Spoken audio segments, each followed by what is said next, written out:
Okay, so today we have Morrissey and Passionate Love, and this was requested after last week, and actually I was thinking about doing it anyway, but also somebody requested that I do the studio and also the live version too. So here we have the studio one. It's remastered version, I guess, from 2013. It's shorter. I did see a long version, but I went with a shorter one here anyway. But let's get into it, talk about it after. Passionate Love, here we go.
Goodness.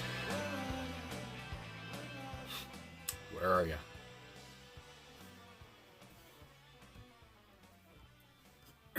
Okay, so there it is, the first part, the studio version of Passionate Love. And of course, I didn't even mention, but of course, Passionate Love, but it's misspelled here. And I would say passionate, is it almost like he's misspelling it, or are we just talking about maybe because of an accent? I don't know, but because of it's so he doesn't know anything about Passionate Love at all, so he misspells it because of that. I don't know, so that comes to mind as well. But I mean, this is such typical lyrics from him, talking about I'm always there, love is always elsewhere. But either way, we're gonna get into that after I listen to the live version now, because why the hell not? So let's get into this and then talk about both. Let's go. But a very jumpy song, bouncy. Thank you. This song is called Pashernate Love. Pashernate.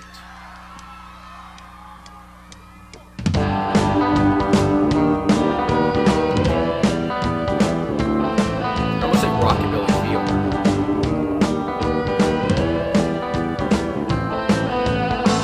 Passionate love in any form, whether real or a dream. Passionate love, it makes your sister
mean, short and sweet. Pashernate Love there on the live at the Shoreline Amphitheater, California, October 1991. So that's somebody suggested I do that one too. So I said, well, why the hell not? And I always like come into a live I guess version of a Morrissey song, because again, I talk about these people, I talk about Morrissey all the time, but I talk about his band and how much I love his, Boz, and how much I enjoy Gary Day on bass, and Spencer Coburn I've always said is my favorite drummer he's had. So it's just nice to see them in the flesh, I guess you might say. And I would say here too, of course, now what comes to mind too, I didn't mention off the studio version or whatever, but I thought there has to be a horn, or there's a saxophone or a tuba or something, but looking at the personnel, I don't see anything like that. And then the live version, there was not. It was just guitars and bass work and the drums, of course. But either way, I thought there was some kind of sax or something on the studio. But either way, I have to say though that I love how in this live version, it's kind of slowed down. I mean, it's already, I guess, kind of slowed down in the original too,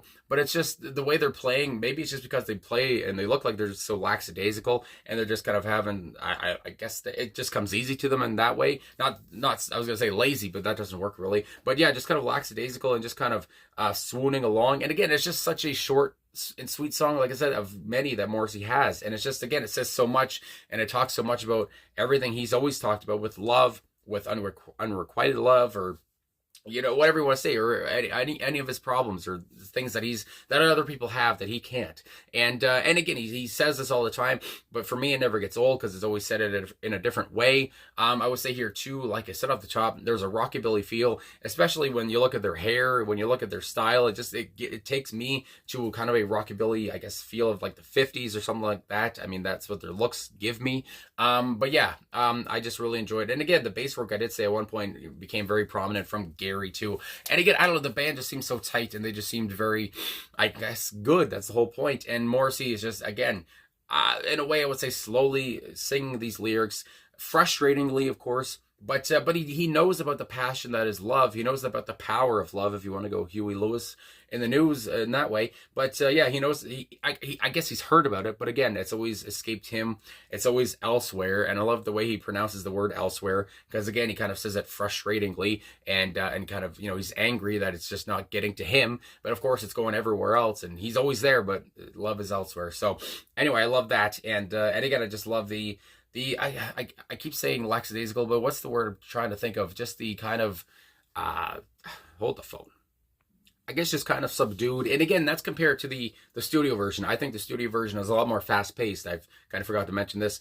But yes, the live version does seem a bit slower. Or maybe just, I don't know, maybe the sound isn't, the sound quality isn't the best or whatever. So I don't know, maybe that just comes through as slower than it was live. But either way, yes, there was a fast pace to the studio, but the live one just seemed, again, that they took their time, and it was a lot more methodical in a way. And again, they're doing their thing live. What the hell? And I don't know if many people knew about this song, because again, I think it's a B-side, I want to say. And yeah, so it's just like, here you go. Here's another one. And here's another one of so many that just fits in with Morrissey's catalog, and just fits in with who he is, and who I guess what he is, when you talk about not having love, and not, never reaching that. But again, like I said, very bouncy, and very lively. Again, there is some liveliness to it, and but at the end of the day, there does seem to be a little bit of darkness, because this love escapes Morrissey, or the narrator, but I would just say Morrissey, I guess. So I want to go into these lyrics though now, because, I mean, there's points in this where he almost sounds like Dr. Seuss or something, or Robert Munch or something,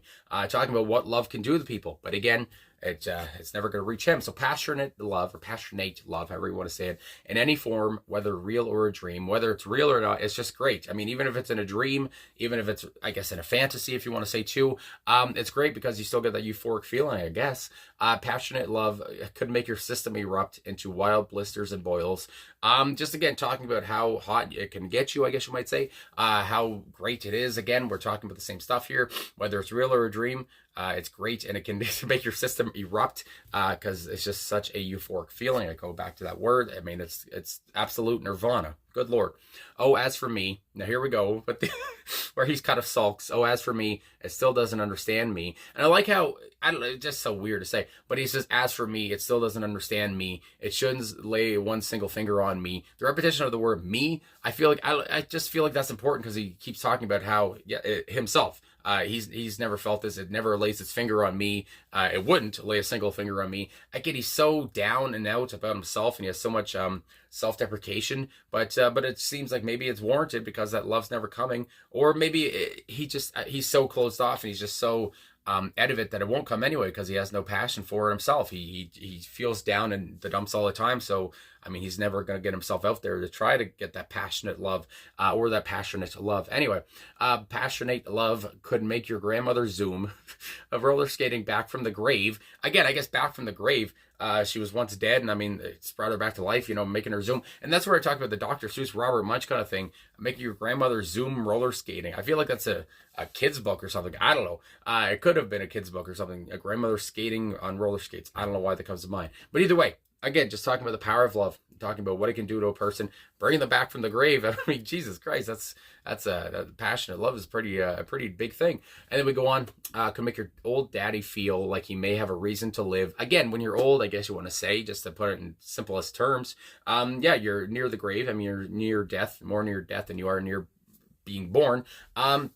But love gives you a reason to live on. Because again, love makes you feel young. Isn't that a Frank Sinatra song? You make me feel young. Anyway, as for me, here we go again. It still doesn't understand me. And it wouldn't lay one single finger on me. Because of course it wouldn't. I mean, we're talking about Morrissey here. I'm always there. It's always elsewhere. And again, I feel like when he sings that, he's rolling his eyes. That kind of a feeling comes to mind. He's just so fed up with it. He can't get over it. He looks everywhere else. There's so many happy couples. And he's just not going to be one of those people. And then we go on, whoa, passionate love. Oh, where are you? Where are you? Where are you? It's just, I mean, it almost sounds like Blink 182's I Miss You. But either way, yeah, where are you? And I don't think he's ever going to find out. I mean, again, from his feeling here, and I don't know, again, if he would ever change his ways or whatever you want to say, change how he talks about or thinks about this stuff, or if he ever lifted up his spirits and gave it a chance. Would love come his way? Probably not, because again, this is a Morrissey song. And but either way, the lyrics are, like I said, even though they're kind of dark and frustrating and all that stuff, there's wit, of course, and they're kind of humorous at times. Again, humorous to me because of and many Morrissey fans, of course, Smiths fans, whatever, because we know Morrissey, his writing, and every time he does this self-deprecating stuff, I know it's probably not supposed to be funny, but it just comes across a bit humorous because again, it's always the same thing. It's never going to come to him, and again, why would it? It's just, I mean, he just bangs that drum all the time, and like I said, it never gets old for me anyway. I always find it very fascinating, the way he can go around talking about love that will never find him. But either way, like I said earlier, I thought there was a horn on this, but again, I don't see it in the personnel or some kind of sax or something. Maybe I'm just dumb. That's what I thought. Maybe it was the guitar I was hearing. I don't know, but I thought that drove whatever that sound was, drove the song. And again, the fast-paced studio version was, again, it's very lively, it's very bouncy, there's a rockabilly feel to it. I love the live version, how again it seemed a bit slower to me anyway, and still had that rockabilly feel. You get a chance to look at the band finally. Again, I just love their aesthetics, I love their clothes, I love their hair, and again, I just love how tight they all seem to be as a, through musicianship and all that stuff. I don't know, tight as friends or whatever. I don't know about that nowadays, especially, but yeah. Anyway, I thought it was just fun, a fun, short Morrissey song, and I had to do two versions here because again, it's short, so why the hell not? Short and sweet, and much of the same from Morrissey, but it never gets old, like I said. So thanks for watching. I guess that's all I gotta say. I gotta give my voice a rest. My God, hopefully this came out right. I don't know. You guys leave your comments down below. Anyway, and thanks for the request here. Like I said, this was on my mind, and when somebody said you should do this one, I thought, well, now I gotta. So thanks for watching. Thanks for liking, subscribing, commenting, all that stuff. I gotta go to work soon now, and yeah. So thanks for everything. I'll talk to you soon.